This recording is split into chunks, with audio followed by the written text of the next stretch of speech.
Hi മക്കളെ, welcome to Eduport.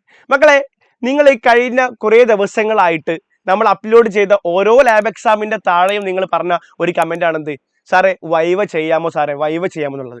മക്കളെ, നിങ്ങളൊരു കാര്യം ആവശ്യപ്പെട്ട് കഴിഞ്ഞാൽ അതെങ്ങനെയാ ചെയ്യാതിരിക്കാൻ പറ്റുക? അതെനിക്ക് ചെയ്യാതിരിക്കാൻ പറ്റത്തില്ല. അപ്പൊ അതിനു വേണ്ടിയിട്ടുള്ള ഒരു സൊല്യൂഷൻ ആണ് നമ്മൾ ഇന്ന് ചെയ്യുന്നത്. +2 chemistry practical viva chemistry lab എക്സാമിന്റെ സമയത്ത് നിങ്ങളോട് നിങ്ങളുടെ ആ ഒരു എക്സലന്റ് ടീച്ചർ ചോദിക്കുന്ന ക്വസ്റ്റ്യൻസുമായിട്ടാണ് ഞാൻ വന്നിട്ടുള്ളത്. ക്വസ്റ്റ്യൻസ് അല്ല, ആ ഒരു ഐഡിയാസ് ആണ് നിങ്ങൾക്ക് തരാൻ വേണ്ടി പോകുന്നത്. മാക്സിമം നിങ്ങളെ കൂട്ടുകാരിലേക്ക് ഈ വീഡിയോന്റെ ലിങ്കും കാര്യങ്ങളും എത്തിച്ചു കൊടുക്കുക. എല്ലാവരും നിർബന്ധമായിട്ടൊന്ന് ലൈക്ക് ചെയ്യുക. സബ്സ്ക്രൈബ് ചെയ്യാത്ത മക്കളുണ്ടെങ്കിൽ എന്ത് ചെയ്യുക, ഒന്ന് സബ്സ്ക്രൈബ് ചെയ്തേക്കാം. അപ്പോൾ കെമിസ്ട്രി ലാബിന് വേണ്ട അസിഡിമെട്രി, ആൽക്കലിമെട്രി, സാൾട്ടിന്റെ മൊത്തം കാര്യങ്ങൾ, ടിപ്സ്, ട്രിക്സ്, എക്സാം എങ്ങനെയായിരിക്കും എന്നത് മുതലുള്ള എല്ലാ കാര്യങ്ങളും നിങ്ങളിലേക്ക് ഭംഗിയായിട്ട് എത്തിക്കാൻ പറ്റിയെന്ന് ഞാൻ വിചാരിക്കുകയാണ്. അങ്ങനെയാണെന്നുണ്ടെങ്കിൽ മക്കളെ, നിങ്ങൾക്ക് അത് അങ്ങനെ എഫക്റ്റീവായിട്ട് തോന്നിയിട്ടുണ്ടെങ്കിൽ ഇപ്പം ഈ ശബ്ദം കേൾക്കുന്ന എല്ലാവരും കൃത്യമായിട്ട് ഈ ഒരു വീഡിയോ താഴെ നിങ്ങൾക്ക് നമ്മൾ ഇത്രയും ചെയ്ത കാര്യങ്ങളുടെ ആ ഒരു ഓവറോൾ അഭിപ്രായം ഒന്ന് കമന്റ് ചെയ്യണം. നിർബന്ധമായിട്ടും എല്ലാവരും കമന്റ് ചെയ്യണം. നിങ്ങളുടെ കമന്റ് തന്നെയാണ് നമ്മുടെ ഊർജം. നിങ്ങൾക്ക് വേണ്ടിയിട്ടാണ് നമ്മൾ ഈ കാര്യങ്ങളൊക്കെ ചെയ്യണത്. ഇപ്പൊ നിങ്ങൾക്ക് വേണ്ടിയിട്ട് നമ്മൾ വെറുതെ കുറച്ച് കാര്യങ്ങൾ മാത്രമല്ല ചെയ്യണത്. അത് അതിന്റെ പരിപൂർണതയിൽ, അതിന്റെ ഫുൾ സ്ട്രെച്ചിൽ ഞാൻ നിങ്ങൾക്ക് ചെയ്തിട്ടുണ്ട്. അതുകൊണ്ട് മക്കളെ, നിങ്ങൾ എന്താ ചെയ്യേണ്ടത്, കൃത്യമായിട്ട് നിങ്ങളുടെ അഭിപ്രായങ്ങൾ ഇവിടെ രേഖപ്പെടുത്തുക. എങ്ങനെയുണ്ടായിരുന്നു ലാബിന്റെ വീഡിയോസ്, കാര്യങ്ങളൊക്കെ നിങ്ങൾക്ക് ഉപകാരപ്രദമായിട്ടുണ്ടോ? നിങ്ങൾക്ക് എക്സാം എഴുതുന്ന സമയത്ത് അത് മോഡൽ എക്സാമിനും അതേപോലെ തന്നെ മോഡൽ എക്സാമിനും ഉപകാരപ്രദമായിട്ടുണ്ടോ? പബ്ലിക് എക്സാമിന് അത് ഉപകാരപ്രദമാവോ? ഇനി നിങ്ങൾ എന്ത് ചെയ്യണം, എക്സാം കഴിഞ്ഞതിന് ശേഷം ഇവിടെ വന്നിട്ട് കൃത്യമായിട്ട് നിങ്ങൾ കാര്യങ്ങൾ പറയണം. ലാബ് എക്സാമിന്റെ വീഡിയോസ് നിങ്ങൾക്ക് അടിപൊളി ആയിരുന്നു സാറേ എന്ന് പറഞ്ഞു കഴിഞ്ഞാൽ അത് ഇവിടെ ഭയങ്കര സുഖം ഉണ്ടാവും. അപ്പൊ അതെന്ത് ചെയ്യുക, നിങ്ങൾ ചെയ്യാം. അപ്പൊ എന്ത് സംശയങ്ങളുണ്ടെങ്കിലും കാര്യങ്ങളുണ്ടെങ്കിൽ ഫോർ എനി ഡൗട്ട്സ് കോൺടാക്ട് എന്റെ നമ്പർ കൊടുക്കുന്നുണ്ട്, വാട്സ്ആപ്പ് നമ്പർ ഉണ്ട്, അതേപോലെ എന്റെ ഇൻസ്റ്റഗ്രാം ഐഡി ഉണ്ട്. പല കുട്ടികളും ഒരുപാട് സംശയങ്ങൾ ചോദിച്ചിട്ടുണ്ട്. ആർക്കും ഞാൻ പറഞ്ഞു കൊടുക്കാതിരുന്നിട്ടില്ല. ഓരോരുത്തർക്കും കൃത്യമായിട്ട് അതിന്റെ ഉത്തരങ്ങൾ നമ്മൾ പറഞ്ഞു കൊടുത്തിട്ടുണ്ട്. അപ്പൊ അത് ചോദിച്ച ആളുകൾക്ക് നിങ്ങൾക്ക് മനസ്സിലാക്കാൻ പറ്റുന്നതാണ്. സോ എന്ത് സംശയം ഉണ്ടെങ്കിലും നിങ്ങൾക്ക് എന്ത് ചെയ്യാം, ലാബ് ആണെങ്കിലും നമ്മുടെ കെമിസ്ട്രി ടോപ്പിക്സ് ആണെങ്കിലും നിങ്ങൾക്ക് ചോദിക്കാം. സോ നമുക്ക് എന്ത് ചെയ്യാം, ഈ വൈവയിലേക്ക് വരാം. ഓക്കെ, വൈവ എന്ന് പറയുമ്പോൾ ധർമ്മജനെ ഓർമ്മ വരുന്നുണ്ട്. നമ്മുടെ ധർമ്മജൻ ഓർക്കുന്നുണ്ടോ? What is the unit of ohm? What അല്ലെ? ആ ഒരു ടൈപ്പ് ഓഫ് വൈവ അല്ല നമ്മൾ ഉദ്ദേശിക്കുന്നത്. ഇവിടെ നമ്മൾ കൃത്യമായിട്ട് ഫോർമുലാസും കാര്യങ്ങളൊക്കെ പറഞ്ഞു കൊടുക്കണം. അപ്പൊ നമുക്ക് സ്റ്റാർട്ട് ചെയ്യാം. ആദ്യമായിട്ട് നമ്മൾ ടൈട്രേഷനുമായിട്ട് ബന്ധപ്പെട്ട കുറച്ച് കാര്യങ്ങളാണ് പറയുന്നത്.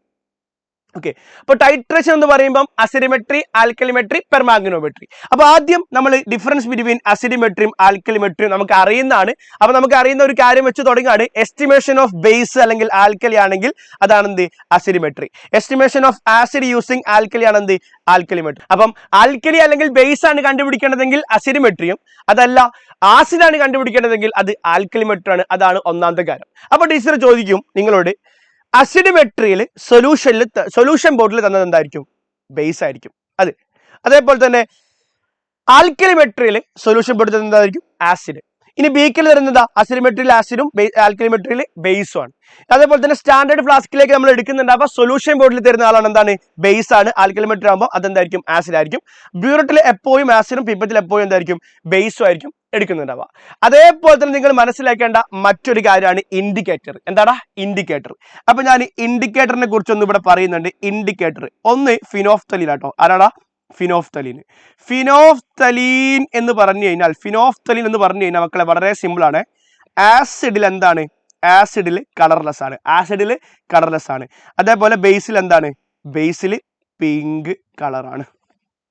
ഓക്കെ, അപ്പൊ ഇയാള് strong acid, strong base, weak acid, weak base, ഇവരിലൊക്കെ റിയാക്ഷൻ കാണിക്കുന്നുണ്ട്. ഓക്കെ, ഇവർക്കൊക്കെ നമുക്ക് ഉപയോഗിക്കാൻ പറ്റും. അതേപോലെ തന്നെ മിഥൈൽ ഓറഞ്ച് ആണെന്നുണ്ടെങ്കിൽ ആസിഡില് ഒരു ഓറഞ്ച് റെഡ് ആയിരിക്കും. എന്തായിരിക്കും? ഓറഞ്ച് റെഡ് ആണ്. അതേപോലെ ബേസിൽ നമുക്ക് ഒരു ഗോൾഡൻ യെല്ലോ ആയിരിക്കും. എന്താ പറയുക? ഗോൾഡൻ യെല്ലോ ആയിരിക്കും. അപ്പൊ ഈ കളർ ചേഞ്ച് മനസ്സിലാക്കി നോക്കുക. അതേപോലെ മിഥൈൽ ഓറഞ്ച് നമ്മൾ യൂസ് ചെയ്യുന്ന ആ ഒരു ബേസുകൾ എന്ന് പറഞ്ഞാൽ വീക്ക് ബേസുകളാണ്. അപ്പൊ വീക്ക് ബേസുകൾക്ക് മാത്രം നമ്മൾ എന്ത് ഉപയോഗിക്കുക? മിഥൈൽ ഓറഞ്ച് യൂസ് ചെയ്യുക. ഏതൊക്കെയാടാ? നമ്മുടെ സോഡിയം കാർബണേറ്റ്, അതേപോലെ തന്നെ പൊട്ടാഷ്യം കാർബണേറ്റ്, അതേപോലെ തന്നെ അമോണിയം ഹൈഡ്രോക്സൈഡ്. അപ്പൊ ഇത് മനസ്സിലാക്കുക. അല്ലാത്ത ഏത് ആസിഡും ഏത് ബേസും വന്നാൽ നമ്മൾ ഉപയോഗിക്കും ഫിനോഫ്തലീൻ ഉപയോഗിക്കാം. ഇവിടെ നമുക്ക് ഫിനോഫ്തലിൻ യൂസ് ചെയ്യാൻ പറ്റും. അതേപോലെ മിഥൈൽ ഓറഞ്ച് സ്പെഷ്യൽ ആയിട്ട് യൂസ് ചെയ്യുന്ന ആർക്കാടാ നമ്മൾ ഈ പറയുന്ന ആ ഒരു ടൈപ്പ് ഓഫ് വീക്ക് ബേസുകൾക്കാണെന്ന് മനസ്സിലാക്കി വെക്കുക. അപ്പൊ അസിഡിമെട്രിയും ആൽക്കലിമെട്രിയും ഇത്രയും കാര്യങ്ങളൊക്കെ ഒന്ന് ഓർത്തു വെക്കണം. തീർന്നില്ല, chemical equations, balanced chemical equation. അപ്പൊ ഞാനിവിടെ കുറച്ച് എക്സാമ്പിൾ കൊടുക്കുന്നുണ്ട്, നിങ്ങൾ കാണുന്നുണ്ടാവും. ആദ്യമായിട്ട് NaOH ഉം HCl ആണെങ്കിൽ ഇവിടുത്തെ OH ഉം H+ മാറ്റി കൊടുക്കുക. ഓക്കെ, അപ്പൊ ഞാൻ ഇവിടുന്ന് എന്ത് ചെയ്തു, OH മൈനസിനെയും H+നെയും കൂട്ടി എനിക്ക് എന്താ കിട്ടുക, വാട്ടർ കിട്ടും. ബാക്കിയുള്ള Na+ ഉം Cl- ഉം കൂടി ചേരുമ്പോൾ എന്ത് കിട്ടും, NaCl കിട്ടും. അപ്പൊ എനിക്ക് എന്ത് കിട്ടി, NaCl + H2O. ഇനി ഇവിടെ KOH ആണ് വന്നതെങ്കിലോ, ഇവിടെ KOH വന്നാൽ എനിക്ക് എന്താ കിട്ടുക, ഞാൻ ഇവിടെ കൊടുക്കുകയാണ്, ഇവിടെ KOH എന്ന് കൊടുത്താൽ എനിക്ക് ഇവിടെ എന്ത് കിട്ടും, KCl കിട്ടും. അപ്പം ഒരൊറ്റ എക്സാമ്പിൾ വെച്ച് കാര്യങ്ങൾ മനസ്സിലാക്കുക.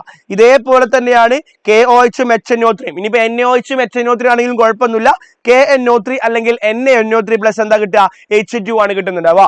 ഇനി NaOH നമ്മൾ സൾഫ്യൂരിക് ആസിഡ് ആഡ് ആണ്. അപ്പം H2 ഉണ്ടെങ്കിൽ നമ്മൾ എന്ത് ചെയ്യണം, ഒരു 2 കൊണ്ട് ഇപ്പുറത്ത് നമ്മൾ 2 മോൾസ് എടുക്കണം അല്ലെ. അപ്പൊ എന്താ കിട്ടുക, Na2SO4 ഉം 2 വാട്ടർ ആണ് കിട്ടുക. കാരണം വേറെ ഒന്നുമല്ല മക്കളെ, നമുക്കറിയാം SO4ന്റെ ചാർജ് 2- ആണ്, അതേപോലെ സോഡിയത്തിന്റെ ചാർജ് പ്ലസ് ആണ്. അപ്പൊ ഫോർമുല ഇട്ട് എന്തായിരിക്കും, Na2SO4 എന്നാ കിട്ടുക. അപ്പൊ Na2SO4 വേണമെന്നുണ്ടെങ്കിൽ നമ്മൾ എന്ത് ചെയ്യണം, 2 NaOH വേണ്ട, അതാണ് കൺസെപ്റ്റ്. ഇനിയിപ്പോ അവിടെ KOH ആണെങ്കിൽ നമ്മൾ എന്ത് ചെയ്യണം, 2 പൊട്ടാഷ്യം യൂസ് ചെയ്യുക. അപ്പൊ എന്താ കിട്ടുക, K2SO4 എന്നായിരിക്കും കിട്ടുക കേട്ടോ. സോ ആ രൂപത്തിൽ എന്ത് ചെയ്യുക, കാര്യങ്ങളൊന്ന് ഓർത്തു വെക്കുക. ഇനി നമുക്ക് പ്രധാനമായിട്ട് പഠിക്കേണ്ട മറ്റു 2 ഇക്വേഷൻ ആണ് എന്ത്, നമ്മുടെ ആ ഒരു സോഡിയം കാർബണേറ്റും പൊട്ടാഷ്യം കാർബണേറ്റും. സോഡിയം കാർബണേറ്റ് HCl ആയിട്ടോ അല്ലെങ്കിൽ HNO3 ആയിട്ട് റിയാക്ട് ചെയ്യുന്നെങ്കിൽ നമുക്ക് എന്താ കിട്ടുക, NaCl NaNO3 ആയിരിക്കും കിട്ടുന്നുണ്ടാവും. അതിന്റെ കൂടെ H2O+ കാർബൺ ഡൈ ഓക്സൈഡ് ഉണ്ടായിരിക്കും. ഇനി പൊട്ടാഷ്യം കാർബണേറ്റ് ആണെന്നുണ്ടെങ്കിലോ സൾഫ്യൂരിക് ആസിഡ് റിയാക്ട് ചെയ്യുകയാണെങ്കിൽ എന്താ, വളരെ സിമ്പിൾ ആയിട്ട് നമ്മൾ പറയുന്നു, K2SO4 ഉം വാട്ടറും കിട്ടും, അതേപോലെ തന്നെ കാർബൺ ഡൈ ഓക്സൈഡും കിട്ടുന്നുണ്ടെന്നുള്ള രൂപത്തിൽ എന്ത് ചെയ്യുക, ഒന്ന് അവിടെ ഓർത്തു വെച്ചേക്കാം. സോ ഇതാണ് റിയാക്ഷൻസ്. അപ്പൊ ഈ റിയാക്ഷൻസ് കൃത്യമായിട്ട് മനസ്സിലാക്കി വെക്കുക. ഇവിടെ Na2CO3 വരാം, K2CO3 വരാം, K2CO3 വരാം, Na2CO3 വരാം, HCl വരാം, HNO3 വരാം. ആ രൂപത്തിൽ എന്ത് ചെയ്യുക മക്കള്, ഓർത്തു വെക്കുക. ഇത് തന്നെയായിരിക്കും നിങ്ങൾക്ക് എക്സാമിൽ ചോദിക്കുന്ന കെമിക്കൽ ഇക്വേഷൻസ്. നമ്മൾ ആ ഒരു സാൾട്ട് അനാലിസിസ് അല്ല, നമ്മുടെ ആ ഒരു വോളിമെട്രിക്കിന്റെ ആ ഒരു ബേസിക് പ്രിൻസിപ്പിൾ നമ്മൾ ഇത് കൃത്യമായിട്ട് കൊടുക്കേണ്ടതാണ്. അപ്പൊ ഇതാണ് എന്ത്, ബാലൻസ്ഡ് കെമിക്കൽ ഇക്വേഷൻസ്. അപ്പൊ ഇവിടുത്തെ ക്വസ്റ്റ്യൻ എന്താ, നിങ്ങൾക്ക് തന്ന ആസിഡും ബേസും അതിന്റെ കെമിക്കൽ ഇക്വേഷൻ എഴുതാൻ വേണ്ടി പറയും, വൈവ ക്വസ്റ്റ്യൻ ആണ്. അപ്പൊ ഇത് വെച്ചിട്ട് എഴുതാൻ പറ്റൂലേ, ഇങ്ങനത്തെ ക്വസ്റ്റ്യൻസ് ആയിരിക്കും ഉണ്ടായിരിക്കുക. ഓക്കെ, അതേപോലെ ഇവിടെ നമ്മൾ അസിഡിമെട്രിയിൽ നമുക്ക് സ്റ്റാൻഡേർഡ് ഫ്ലാസ്കിൽ എന്താ എടുത്തത്, അതേപോലെ പ്യൂരിറ്റിയിൽ എന്താണ് എടുക്കുക, ഇങ്ങനത്തെ ക്വസ്റ്റ്യൻസ് ഒക്കെ ആയിരിക്കും. അപ്പൊ ഈ ഒരു കൺസെപ്റ്റ് വെച്ച് കഴിഞ്ഞാൽ നമുക്ക് എന്ത് ചെയ്യാൻ പറ്റും, വളരെ ഈസി ആയിട്ട് കാര്യങ്ങളിലേക്ക് എത്തിപ്പെടാൻ വേണ്ടി പറ്റുന്നതാണ്. സോ കറക്റ്റ് ആയിട്ട് മനസ്സിലാക്കി വെക്കുക. ഇനി നമുക്ക് പഠിക്കേണ്ടത് എന്താ, ഇക്വലന്റ് മാസും നോർമാലിറ്റി ഇക്വേഷനും. അതേപോലെ നമ്മൾ ടൈട്രേഷനിൽ ഉപയോഗിക്കുന്ന ഇക്വേഷൻസ് ചോദിക്കും. അപ്പൊ ഇക്വലന്റ് മാസ് നമ്മൾ ഓൾറെഡി ഓരോ വീഡിയോസിലും, ടൈട്രേഷന്റെ ഓരോ വീഡിയോസിലും ഇക്വലന്റ് മാസ് നിങ്ങളിലേക്ക് എത്തിച്ചിട്ടുണ്ട് അല്ലെ. ഇക്വലന്റ് മാസ് പറഞ്ഞാൽ എന്താ, molar mass divided by valency ആണ് എന്ത്, ഇക്വലന്റ് മാസ്. ഇക്വലന്റ് മാസ് നമ്മൾ എന്താ റെപ്രസെന്റ് ചെയ്യുക, ഇക്വലന്റ് മാസ് നമ്മൾ E എന്നാണ് റെപ്രസെന്റ് ചെയ്യുന്നുണ്ടാവുക. അപ്പൊ ഓരോ മോളിക്യൂൾസിന്റെയും കോമ്പൗണ്ട്സിന്റെയും മോളാർ മാസ് കിട്ടി, അത് എത്ര ഇലക്ട്രോൺസിനെ ട്രാൻസ്ഫർ ചെയ്യുന്നു, അതിന്റെ ചാർജും കൂടി കിട്ടി കഴിഞ്ഞാൽ നമുക്ക് എന്ത് കണ്ടുപിടിക്കാൻ പറ്റും, ഇക്വലന്റ് മാസ് കണ്ടുപിടിക്കാൻ പറ്റും. എന്താ ഇക്വലന്റ് മാസിന്റെ യൂണിറ്റ്, എന്താ ഇക്വലന്റ് മാസിന്റെ യൂണിറ്റ്, ഗ്രാം ഇക്വലൻസ് ആണ്. മോളാർ മാസിന്റെ യൂണിറ്റോ ഗ്രാം പെർ മോൾ ആണ്. അപ്പം ഈ കാണുന്ന എല്ലാ കോമ്പൗണ്ട്സിന്റെയും ഇക്വലന്റ് മാസും മോളാർ മാസും പഠിച്ചു വെക്കുക. എങ്ങനെയാണ് മോളാർ മാസ് എന്ന് ഇക്വലന്റ് മാസ് കിട്ടുന്നത് എന്ന് മനസ്സിലാക്കി വെക്കുക. പിന്നെ ടൈട്രേഷനിൽ നമുക്ക് ആവശ്യമുള്ള എന്താ, നോർമാലിറ്റിന്റെ ഇക്വേഷൻ. നോർമാലിറ്റി എന്താ, normality is equal to mass per litre divide by equivalent mass. അപ്പൊ ഈ N എന്ന് പറഞ്ഞാൽ എന്തായിരുന്നു, N ഇസ് ഈക്വൽ ടു എന്താ മക്കളെ, നോർമാലിറ്റി. എന്താണ്, നോർമാലിറ്റി ആണ് കേട്ടോ. So normality is equal to mass per litre by equivalent mass. Question ഉണ്ടായിരിക്കും mass per litre. Mass per ലിറ്ററിന്റെ യൂണിറ്റ് ഗ്രാം പെർ ലിറ്റർ ആണ് അല്ലെ. മാസ് പെർ ലിറ്ററിന്റെ യൂണിറ്റ് എന്താണ്, ഗ്രാം പെർ ലിറ്റർ ആണ് അല്ലെ. മാസ് പെർ ലിറ്ററിന്റെ യൂണിറ്റ് എന്താ, മാസ് പെർ ലിറ്ററിന്റെ യൂണിറ്റ് ഗ്രാം പെർ ലിറ്റർ ആണെന്ന് ഓർത്തു വെക്കുക. റെഡി.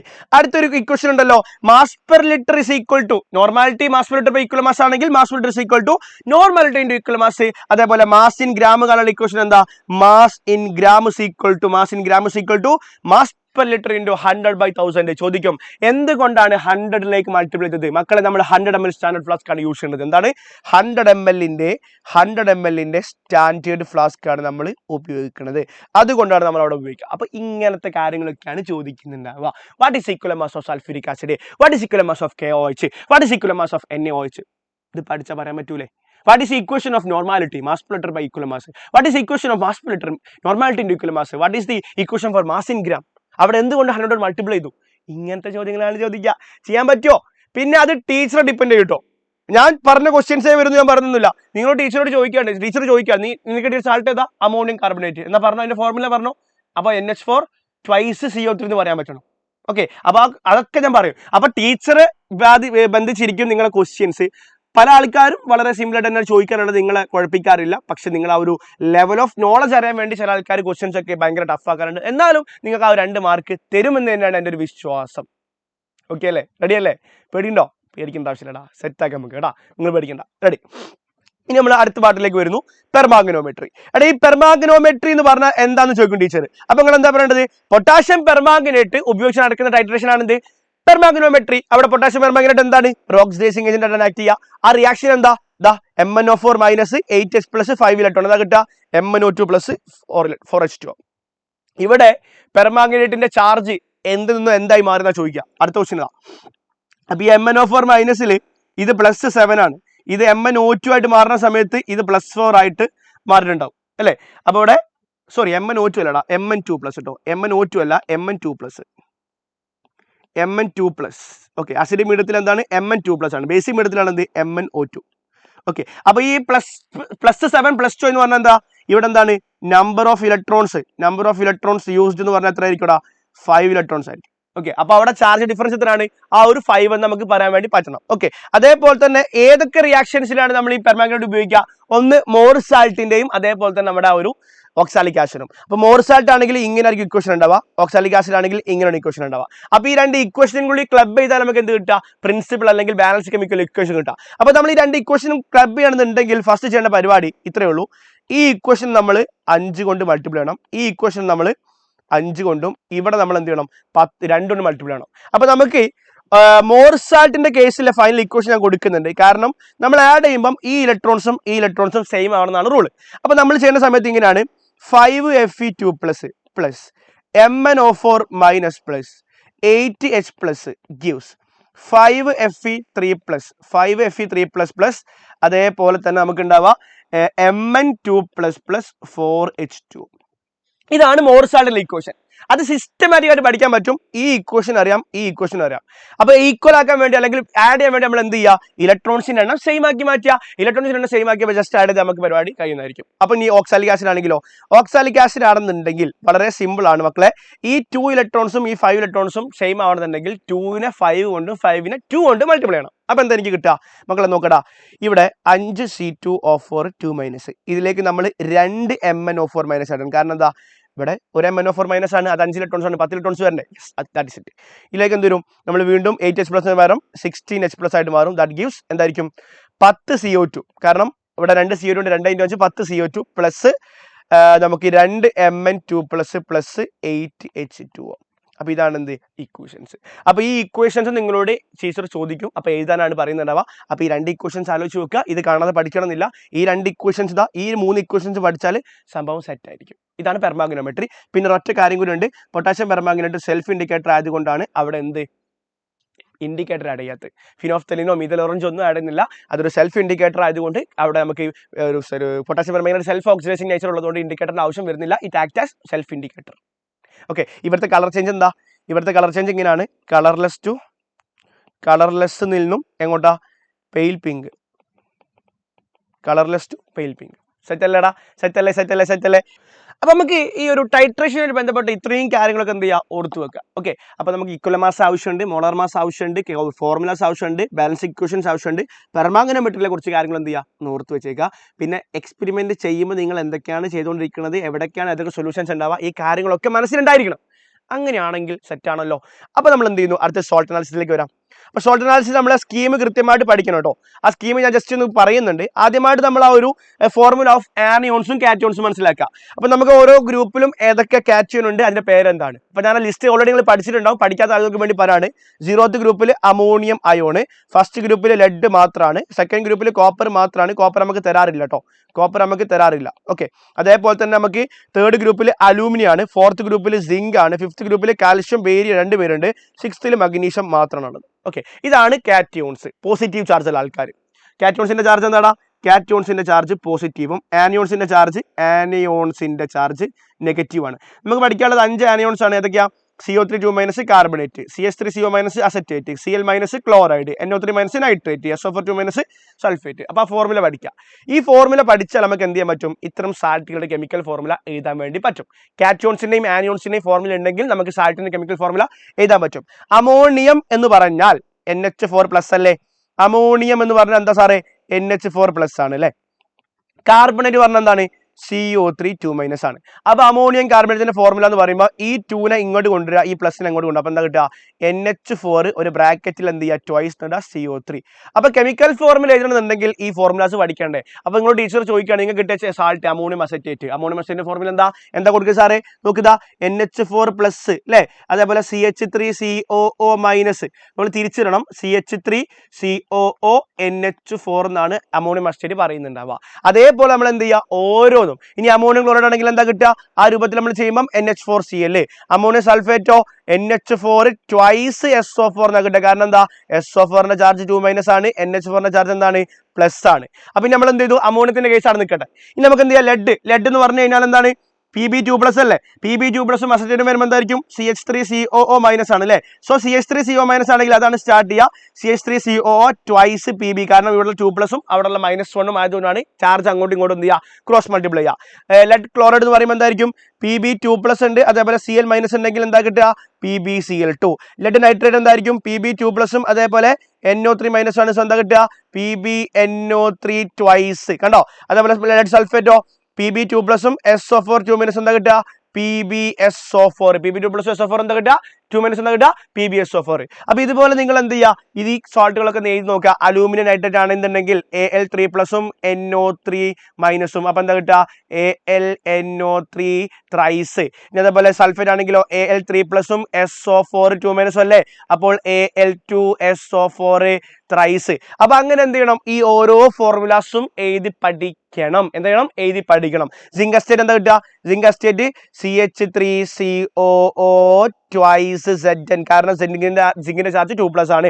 അതേപോലെ നമ്മൾ സിങ്ക് ക്ലോറൈഡ് എന്ന് പറയുമ്പോൾ എന്താ കിട്ടുക zinc chloride ZnCl2, zinc sulphate ZnSO4. അപ്പൊ ആ ഫോർമുലാസ് ഇങ്ങനെ ചെയ്ത് പഠിക്കണം കേട്ടോ. അതേപോലെ ബേരിയം ക്ലോറൈഡിലേക്ക് വന്നാലോ ബേരിയം ക്ലോറൈഡിലേക്ക് വരുന്ന സമയത്ത് നമുക്കറിയാം BaCl2 ആണ്, ബേരിയം നൈട്രേറ്റ് BoNO3 ട്വൈസ് ആണ്, ബേരിയം സൾഫേറ്റ് BaSO4 ആണ് അല്ലെ. കാൽഷ്യം കാർബണേറ്റ് എന്താ CaCO3 അല്ലടാ. മഗ്നീഷ്യം നൈട്രേറ്റോ MgNO3 ട്വൈസ് അല്ലേ, മഗ്നീഷ്യം സൾഫേറ്റോ MgSO4 അല്ലേ. അപ്പൊ ചാർജ് അറിയാന്നുണ്ടെങ്കിൽ ഡെഫിനറ്റ്ലി നമുക്ക് എന്ത് ചെയ്യാൻ പറ്റും കെമിക്കൽ ഫോർമുല അടിപൊളിയായിട്ട് കണ്ടുപിടിക്കാൻ വേണ്ടി പറ്റും. ഒരു സംശയം വേണ്ട, നമ്മൾ തകർത്തിരിക്കും. ഇനി നമ്മൾ എന്ത് ചെയ്യാണ് ആ ഒരു റിയാക്ഷനിലോട്ട് വരാണ് മക്കളെ. എന്താടാ chemistry of identification test for anions. ആനിയോൺസിന്റെ ഐഡന്റിഫിക്കേഷൻ ടെസ്റ്റിലെ കെമിസ്ട്രി റിയേജന്റ് നിങ്ങൾ ഓൾറെഡി നമ്മൾ നേരത്തെ പഠിച്ചിട്ടുണ്ട്. അപ്പൊ ഞാൻ റിയേജന്റ് എക്സ്പ്ലെയിൻ ചെയ്ത സമയം ഇങ്ങനെ വലിച്ചു നീട്ടുന്നില്ല. റിയേജന്റ് നിങ്ങൾ ഈ ടേബിൾ നോക്കി പഠിക്കുക. Anion CO3 reagent dilute HCl bubbles ഉണ്ടാവുന്നുണ്ട്. കാരണം എന്താണെന്നറിയോ അവിടെ എന്തുണ്ടാവുന്നറിയോ ഡ്യൂ ടു ഫോർമേഷൻ അതിന്റെ കെമിസ്ട്രി ആണ് പറഞ്ഞത് formation of carbon dioxide. എന്താടാ കാർബൺ ഡൈ ഓക്സൈഡ് ഗ്യാസ് ഉണ്ടാവുന്നുണ്ട്. ഇനി രണ്ടാമത്തെ എന്താടാ അസറ്റേറ്റ് ഡൈലൂട്ട് സൾഫ്യൂരിക് ആസിഡ് ആകുമ്പോൾ സ്മെൽ ഓഫ് വിനെഗർ എന്ന് പറഞ്ഞാൽ എന്തായിരിക്കും ഫോർമേഷൻ ഓഫ് അസറ്റിക് ആസിഡ്. എന്താടാ അസറ്റിക് ആസിഡ്. എന്താ ഈ അസറ്റിക് ആസിഡ് CH3COOH. സെറ്റ് അല്ലേ. അടുത്ത എന്താ ക്ലോറൈഡ് ആടുന്ന സമയത്ത് കോൺസ്റ്റന്റ് സൾഫ്യൂരിക് ആസിഡും അതേപോലെ തന്നെ അമോണിയ സൊല്യൂഷൻ ആണ് ക്ലോറൈഡിന്റെ റിയേജൻസ്. എന്താ കിട്ടുക fuming gas off concentrate HCl. അപ്പൊ എന്താ കിട്ടിയത് HCl is formed, concentrated HCl formed. അതെന്തുകൊണ്ടാണ് വൈറ്റ് ഡെൻസ് ഫ്യൂംസ് തരിക അവിടെ എന്താണ് വൈറ്റ് ഡെൻസ് ഫ്യൂംസ് തരുന്ന കാരണം വൈറ്റ് ഡെൻസ് ഫ്യൂംസ് പറഞ്ഞു കഴിഞ്ഞാൽ വൈറ്റ് ഡെൻസ് ഫ്യൂംസ് എന്ന് പറഞ്ഞു കഴിഞ്ഞാൽ ദാറ്റ് ഈസ് അമോണിയം ക്ലോറൈഡ്. എന്താണ് അമോണിയം ക്ലോറൈഡ്. അടുത്തത് നൈട്രേറ്റ് ആണ്. നൈട്രേറ്റ് പേപ്പർ ബോൾ ടെസ്റ്റ് ആണ്. നമുക്കറിയാം കോൺസ്റ്റന്റ് സൾഫ്യൂരിക് ആസിഡും പേപ്പർ ബോൾ നമ്മൾ യൂസ് ചെയ്യുന്നുണ്ടാവുക. അവിടെ റെഡിഷ് ബ്രൗൺ ഗ്യാസ് ഫോം ചെയ്ത് പറഞ്ഞു കഴിഞ്ഞാൽ ദാറ്റ് ഈസ് എന്താണെന്നറിയോ NO ഗ്യാസ് ആണ്. എന്താണ് NO ഗ്യാസ് കേട്ടോ. അപ്പൊ ആ രൂപത്തിൽ കെമിസ്ട്രി ആണ് ചോദിക്കേണ്ടാവുക. അതിന്റെ കാരണം എന്താണ് ഓക്കെ. അപ്പൊ അത് പഠിച്ചു നോക്കുക.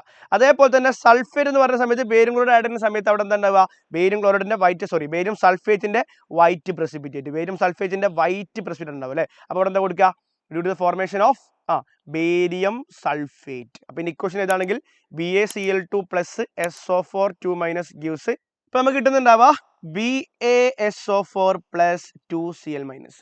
അപ്പൊ ഈ രൂപത്തിൽ കെമിസ്ട്രി ആണ് ഏറ്റവും ഇമ്പോർട്ടൻ്റ് ആണ് നമ്മൾ മനസ്സിലാക്കണം. അത് തന്നെയാണ് ചോദിക്കേണ്ടാവുക. അപ്പൊ ഇവിടെ എന്താ ചോദിക്കുക കാർബണേറ്റ് ആണ് കിട്ടിയെങ്കിൽ കാർബണേറ്റിന്റെ ടെസ്റ്റ്. അപ്പൊ ടെസ്റ്റ് ചോദിച്ചിട്ട് അതിന്റെ കെമിസ്ട്രി എന്താണ്. അപ്പൊ ഓരോന്നും ആ രൂപത്തിലാണ് വൈബക്ക് ചോദിക്കുക. റെഡി. ഇനി അടുത്ത എന്താ കൺഫർമേറ്റഡ് ടെസ്റ്റിന്റെ കെമിസ്ട്രി ആണ് പറയുന്നത്. കൺഫർമേറ്റഡ് ടെസ്റ്റിന്റെ കെമിസ്ട്രി. ഇപ്പൊ കാർബണേറ്റിന്റെ കൺഫർമേറ്റഡ് ടെസ്റ്റ് എന്താ ബേരിയം ക്ലോറൈഡും ഡൈലൂട്ട് HCl അല്ലേ. അപ്പൊ വൈറ്റ് കിട്ടും എന്ന് പറഞ്ഞാൽ ഒന്നുമില്ല ബേരിയം കാർബണേറ്റ്. അപ്പൊ നമ്മൾ ഇക്വേഷൻ എന്താ Ba2++ CO3 2- gives CO3 BaCO3. അപ്പൊ ആ രൂപത്തിൽ എന്ത് ചെയ്യണം, പഠിച്ചു നോക്കണം. ഇനി അടുത്ത എന്താ, അസറ്റേറ്റ് ആണെന്നുണ്ടെങ്കിൽ ന്യൂട്രൽ ഫെറിക്കുലർ റെഡിഷ് ബ്രൗൺ കളറേഷൻ എന്ന് പറഞ്ഞ സമയത്ത് അവിടെ എന്താണെന്നറിയോ, CH3COO ത്രൈസ് Fe എന്ന് പറയുന്ന ഫെറിക് അസറ്റേറ്റ് ഉണ്ടായി. എന്തായത്, ഫെറിക് അസറ്റേറ്റ് അവിടെ ഉണ്ടായി. ഫെറിക് അസറ്റേറ്റിന്റെ കളറാണ് എന്ത്, റെഡിഷ് ബ്രൗൺ കളർ. നമ്മുടെ രക്തത്തിന്റെ കളറുള്ള ആ ഒരു സാധനമാണ് എന്ത്, ഫെറിക് അസറ്റേറ്റ്. അതായത് നമ്മുടെ ആ ഒരു CH3COO ത്രൈസ് Fe. ഇനി അടുത്തത് എന്താ, ക്ലോറൈഡ് എന്ന് പറഞ്ഞ സമയത്ത് ഡയലൂട്ട് നൈട്രിക് ആസിഡും സിൽവർ നൈട്രേറ്റും ആണ്. അവിടെ നമുക്ക് വൈറ്റ് പ്രസിപിറ്റേറ്റ് കിട്ടും. അതെന്താ, AgCl ആണ്. അപ്പൊ ഇക്വേഷൻ പഠിച്ചു നോക്കുക. Cl - plus AgNO3 gives AgCl plus NO3 minus. അപ്പൊ ഇതാണ് എന്ത്, വൈറ്റ് കളർ. വൈറ്റ് കളറിന്റെ കാരണം എന്താ, സിൽവർ ക്ലോറൈഡ് AgCl. അപ്പൊ ഇത് തന്നെയാണ് ചോദിക്കേണ്ടത് കേട്ടോ. അതേപോലെ അടുത്ത എന്താടാ, നൈട്രേറ്റ്. മക്കളെ എല്ലാം കൂടി ചോദിക്കൂല, 2 or 3 ക്വസ്റ്റ്യൻസ് ആണ്. അപ്പൊ ഇതൊക്കെ അറിഞ്ഞു വെക്കൽ നിർബന്ധമാണ്. നൈട്രേറ്റ് എന്ന് പറയുമ്പോൾ ബ്രൗൺ ടെസ്റ്റ് ആണ്. ഫെറസ് സൾഫേറ്റ് ഫ്രഷ്ലി പ്രിപ്പയർഡ് ആണ്. അതേപോലെ സൾഫ്യൂരിക് ആസിഡ് ആണ്. അപ്പൊ എന്താ കിട്ടുക, ബ്രൗൺ റിംഗ് ഫോം ചെയ്യും. ബ്രൗൺ റിംഗ് ഫോം ചെയ്യുന്നു പറഞ്ഞു കഴിഞ്ഞാൽ കാരണം FeH2O 5 times. FeH2O 5 times അല്ലെ, 5 times NO എന്ന് പറയുന്ന ആ ഒരു കോംപ്ലക്സ് ആണ് അവിടെ ഫോം ചെയ്യുന്നുണ്ടാവുക. അതേപോലെ സൾഫേറ്റ് SO4. അപ്പൊ ഈ ഒരു കോംപ്ലക്സ് ആണ് ആ ബ്രൗൺ റിംഗ് എന്ന് പറഞ്ഞാൽ. അതേപോലെ സൾഫേറ്റിന്റെ അവസാന ടെസ്റ്റ് എന്താ, സൾഫേറ്റിലേക്ക് നമ്മൾ അസ്റ്റിക് ആസിഡ് അഡ്ജസ്റ്റ് ആയിട്ട് എന്താ കിട്ടുക, വൈറ്റ് പ്രസിപിറ്റേറ്റ് കിട്ടും. അത് വേറെ ഒന്നുമല്ല, PbSO4 ആണ്. Equation Pb2++ SO4 2- gives PbSO4 എന്ന് എഴുതി വെച്ചാൽ മതി. അപ്പൊ ഇതാണ് എന്ത്, കൺഫർമേറ്റഡ് ടെസ്റ്റിന്റെ കെമിസ്ട്രി. ഇതേപോലെ നമ്മൾ എന്ത് ചെയ്യണം, ഗ്രൂപ്പ് ഐഡന്റിഫിക്കേഷൻ ടെസ്റ്റ് എന്താണ് റീജൻസ് പഠിച്ചു നോക്കുക. ആദ്യം അമോണിയം 0 ഗ്രൂപ്പ് ആണെങ്കിൽ സോഡിയം കാർബണേറ്റ്, ഫസ്റ്റ് ഗ്രൂപ്പിന് ഡൈലൂട്ട് HCl, സെക്കൻഡ് ഗ്രൂപ്പിന് ഡൈലൂട്ട് HCl H2S ഗ്യാസും, അതേപോലെ തേർഡ് ഗ്രൂപ്പ് ആണെങ്കിൽ അമോണിയം ക്ലോറൈഡിന്റെ സോളിഡും അതേപോലെ അമോണിയം ഹൈഡ്രോക്സൈഡും, ഫോർത്തിന് അമോണിയം ക്ലോറൈഡ് ഹൈഡ്രോക്സൈഡ് H2S ഗ്യാസ്. അതേപോലെ ഫിഫ്ത്ത് ഗ്രൂപ്പ് ആണെങ്കിൽ NH4Cl NH4OH അതേപോലെ അമോണിയം കാർബണേറ്റ്. സിക്സ്ത് ഗ്രൂപ്പിന് അമോണിയം ക്ലോറൈഡ് അമോണിയം ഹൈഡ്രോക്സൈഡ് അതേപോലെ ഡൈസോഡിയം ഹൈഡ്രജൻ ഫോസ്ഫേറ്റ്. അപ്പൊ ഈ ഓരോന്നിനും റിസൾട്ടും പഠിച്ചു വെക്കുക. ഫസ്റ്റ് ഗ്രൂപ്പിൽ 0th ഗ്രൂപ്പിൽ ഒന്നും ഉണ്ടാവരുത്. അതേപോലെ ഫസ്റ്റ് ഗ്രൂപ്പ് ആണെങ്കിൽ white precipitate, second group black precipitate, third group white gelatinous precipitate, fourth ആണെന്നുണ്ടെങ്കിൽ നമുക്ക് എന്താ കിട്ടുക, ഡേർട്ടി വൈറ്റ് പ്രസിപിറ്റേറ്റ് ആണ്, ഫിഫ്ത്ത് ആണെങ്കിൽ വൈറ്റ് പ്രസിപിറ്റേറ്റ്, സിക്സ്ത് ആണെങ്കിലോ വൈറ്റ് ക്രിസ്റ്റലൈൻ പ്രസിപിറ്റേറ്റ്. അപ്പൊ ആ രൂപത്തിൽ ഓരോന്നും എന്ത് ചെയ്യണം, നമ്മൾ ഓർത്ത് വെക്കണം. അതാണ് ഗ്രൂപ്പ് ഐഡന്റിഫിക്കേഷനിൽ നമുക്ക് പഠിക്കാനുള്ള കാര്യങ്ങൾ. ഓക്കെ, ഇനി കെമിസ്ട്രി പഠിക്കേണ്ടത് എന്താണ്, ഈ ഒരു chemistry of identification test for cations. കാറ്റോൺസിന്റെ ഐഡന്റിഫിക്കേഷൻ ടെസ്റ്റിന്റെ കെമിസ്ട്രി പഠിച്ചു വെക്കുക. അമോണിയം എന്ന് പറയുന്ന ആള് NaOH ആയിട്ട് ട്രീറ്റ് ചെയ്യുന്ന സമയത്ത് സ്മെൽ ഓഫ് അമോണിയ കിട്ടി എന്ന് പറഞ്ഞു കഴിഞ്ഞാൽ അവിടെ എന്തുണ്ടായി എന്നർത്ഥം, അമോണിയ ഗ്യാസ് ഈസ് ഫോംഡ് ചെയ്താൽ മതി. എന്തായതുണ്ട്, അമോണിയ ഗ്യാസ് ഈസ് ഫോംഡ്. രണ്ടാമത്തെ എന്താ, നമ്മൾ പറയുന്നു ലെഡിന്റെ കേസിൽ KI സൊല്യൂഷൻ ആയിട്ട് ഗോൾഡൻ യെല്ലോ പ്രസിപിറ്റേറ്റ് കിട്ടി എന്ന് പറഞ്ഞു കഴിഞ്ഞാൽ ഇങ്ങനെ എഴുതാൽ മതി, Pb2++ KI എന്ന് പറഞ്ഞ സമയത്ത് 2 KI എന്ന് പറഞ്ഞ സമയത്ത് PbI2+2K+. ഈ PbI2 ആണ് എന്ത്, ആ ഒരു ഗോൾഡൻ യെല്ലോ കളർ. ഇതാണ് എന്ത്, ഗോൾഡൻ യെല്ലോ കളർ ഇദ്ദേഹമാണ് കേട്ടാ. ഇനി അതേപോലെ തന്നെ നമ്മൾ എന്താ, മൂന്നാമത്തെ എന്താ, അലൂമിനിയം 3+. അലൂമിനിയം 3+ ആണെങ്കിൽ സോഡിയം ഹൈഡ്രോക്സൈഡ് ആകുമ്പോൾ വൈറ്റ് ജലാറ്റിൻ പ്രസിപിറ്റേറ്റ് കിട്ടി എന്ന് പറഞ്ഞു കഴിഞ്ഞാൽ എത്രയേ ഉള്ളൂ, അലൂമിനിയം 3++ 3OH- gives എന്താ കിട്ടുക, ALOH ത്രൈസ് അലൂമിനിയം ഹൈഡ്രോക്സൈഡ്. അതാണ് എന്ത്, ഇതാണ് വൈറ്റ് ജിലാറ്റിനസ് പ്രസിപിറ്റേറ്റ്. അതേപോലെ വൈറ്റ് പ്രസിപിറ്റേറ്റ് കിട്ടി എന്ന് പറഞ്ഞാൽ അതെന്തായിരിക്കും, ഇവിടെ സിങ്ക് ആണെങ്കിൽ സിങ്ക് ഹൈഡ്രോക്സൈഡ് ആയിരിക്കും. അതേപോലെ ബേരിയത്തിനും കാൽസ്യത്തിനും യെല്ലോ പ്രസിപിറ്റേറ്റ് കിട്ടും. അപ്പം അസറ്റിക് ആസിഡും പൊട്ടാഷ്യം ക്രോമേറ്റും ആഡ് ചെയ്യുമ്പോൾ അങ്ങനെയാണെന്നുണ്ടെങ്കിൽ മക്കളെ ബേരിയം ആണെങ്കിൽ BaCrO4 കാൽഷ്യം ആണെങ്കിൽ CaCrO4 ആണ്. ബേരിയം ക്രോമേറ്റും കാൽഷ്യം ക്രോമേറ്റും എന്താണ്, അവരാണ് യെല്ലോ പ്രസിപിറ്റേറ്റ്. ഇവിടെ യെല്ലോ പ്രസിപിറ്റേറ്റ് അല്ല, യെല്ലോ കളറേഷൻ ആണ് കേട്ടോ, യെല്ലോ കളറേഷൻ ആണ്. അതേപോലെ മഗ്നീഷ്യം ആണെന്നുണ്ടെങ്കിൽ മാഗ്നീഷ്യം റിയേജന്റ് ആഡ് ചെയ്യുമ്പോൾ ആ ഒരു ലൈറ്റ് ബ്ലൂ കളർ കിട്ടുന്നുണ്ട്. അപ്പൊ എന്തായിരിക്കും, മഗ്നീഷ്യം ഒരു കോംപ്ലക്സ് ഫോം ചെയ്യുന്നതാണെന്ന് അവിടെ നോട്ട് ചെയ്ത് വെച്ചാൽ ഫോർമേഷൻ ഓഫ് എ കോംപ്ലക്സ്. ഇവിടെ എന്താണ്, ഒരു കോംപ്ലക്സ് ഫോം ചെയ്യുന്നുണ്ട്. സോ ആ രൂപത്തിൽ എന്ത് ചെയ്യുക, ഒന്ന് അവിടെ നോട്ട് ചെയ്ത് നോക്കുക. ഇതാണ് കെമിസ്ട്രിയാണ് ഏറ്റവും ഇമ്പോർട്ടൻ്റ് നമ്മൾ പഠിക്കേണ്ടത്. അടുത്തായിട്ട് നമ്മൾ എന്ത് ചെയ്യുന്നു, chemistry of confirmatory test for cation. കാറ്റോണിന്റെ കൺഫർമേറ്റഡ് ടെസ്റ്റിന്റെ കെമിസ്ട്രിയാണ് ഡിസ്കഷൻ. നേരത്തെ നമ്മൾ ഐഡന്റിഫിക്കേഷൻ പറഞ്ഞു, ഇനി കൺഫർമേറ്ററി ആണ്. ആദ്യം അമോണിയ നെസ്ലേസ് റീജൻ ആഡ് ചെയ്യുമ്പോൾ അവിടെ എന്താ, റെഡിഷ് ബ്രൗൺ പ്രസിപിറ്റേറ്റ് കാരണം എന്താ, ഒരു കോംപ്ലക്സ് ഫോം ചെയ്യുന്നുണ്ട്. ഫോർമേഷൻ ഓഫ് എ കോംപ്ലക്സ് ആണ്. ലെഡ് അസറ്റിക് ആസിഡും പൊട്ടാഷ്യം ക്രോമേറ്റും ആഡ് ചെയ്യുമ്പോൾ യെല്ലോ പ്രസിപിറ്റേറ്റ് കാരണം മക്കളെ വേറെ ഒന്നല്ല, PbCrO4 എന്ന് പറയുന്ന ലെഡ് ക്രോമേറ്റ് ഫോം ചെയ്യും. ലെഡ് ക്രോമേറ്റ് എന്താണ് കളർ? യെല്ലോ കളറാണ്. അതേപോലെ അലൂമിനിയം എന്ന് പറയുന്ന ആള് ആ ഒരു ആസ്റ്റസ്റ്റിക് ആണ്, ബ്ലൂ ആഷ് കാണിക്കാനുള്ള കാരണം എന്ന് പറഞ്ഞു കഴിഞ്ഞാൽ അവിടെ എന്താണ് ഒരു ബ്ലൂ കളർ. ഫോർ എക്സാമ്പിൾ ആയിട്ട് നമുക്ക് ഇവിടെ കൊബാൾട്ടിന്റെ ഓക്സൈഡ് ആണ് അല്ലേ, അപ്പൊ നമുക്ക് Al2O3.COO എന്ന് പറയുന്ന ഒരു കോമ്പൗണ്ട് അവിടെ ഫോം ചെയ്യുന്നുണ്ട്. അതിനാണ് നമുക്ക് ആ ഒരു ബ്ലൂ ആഷ് ആയിട്ട് കിട്ടുന്നത്. അതേപോലെ ഇവിടെ സിങ്ക് ആണെന്നുണ്ടെങ്കിൽ നമുക്കറിയാം ZnO.COO എന്ന് പറയുന്ന ഒരു കോമ്പൗണ്ട് ആണ് ഫോം ചെയ്യുന്നുണ്ടാവുക. ശരിക്കും ആ ഫോർമുല അവിടെ കൊടുത്തു കഴിഞ്ഞാൽ അടിപൊളി നമുക്ക് മനസ്സിലാക്കാൻ വേണ്ടി പറ്റും. ഇനി ഫ്ലെയിം ടെസ്റ്റ് ആണെന്നുണ്ടെങ്കിൽ ബ്രിക്ക് റെഡ് കളർ, അത് ആ ഒരു എന്താ പറയുക ഇലക്ട്രോൺ എക്സൈറ്റേഷൻ ഡി എക്സൈറ്റേഷന്റെ കാര്യങ്ങൾ പറഞ്ഞാൽ മതി. Due to electron excitation and electron D excitation എന്ന് പറഞ്ഞാൽ അടിപൊളി ആയിരിക്കും. അതേപോലെ പിങ്ക് ആഷ് ആണെന്നുണ്ടെങ്കിലും നമുക്ക് അവിടെ ഒരു നമ്മുടെ മഗ്നീഷ്യമാണ് MgO.COO എന്ന് പറയുന്ന ഒരു കോംപ്ലക്സ് അല്ലെങ്കിൽ ഒരു കോമ്പൗണ്ട് ആണ് അവിടെ ഫോം ചെയ്യുന്നുണ്ടാവുക. അപ്പൊ ഇത്തരം കെമിസ്ട്രി പഠിക്കുക എന്നുള്ളതാണ് ഏറ്റവും ഇമ്പോർട്ടന്റ്. പൊതുവെ നമ്മൾ ഈ കാണിക്കുന്ന ഇതൊന്നും പരമാവധി ചോദിക്കലൊന്നുമില്ല. പരമാവധി ചോദിച്ച 2 ക്വസ്റ്റ്യൻസ് അത് ഐഡന്റിഫിക്കേഷനും കൺഫർമേറ്ററി ആയിട്ട് അവിടെ ചോദിച്ച് തീരുന്നതായിരിക്കും കേട്ടോ. അപ്പൊ അത് വളരെ കോൺഫിഡൻസോട് കൂടി പറയുന്നുള്ളതാണ് നിങ്ങൾ ചെയ്യേണ്ട പരിപാടി. കെമിക്കൽ ഫോർമുലാസ് കൃത്യമായിട്ട് എന്ത് ചെയ്യുക, പഠിച്ചു വെക്കുക. Anions, cations, salt.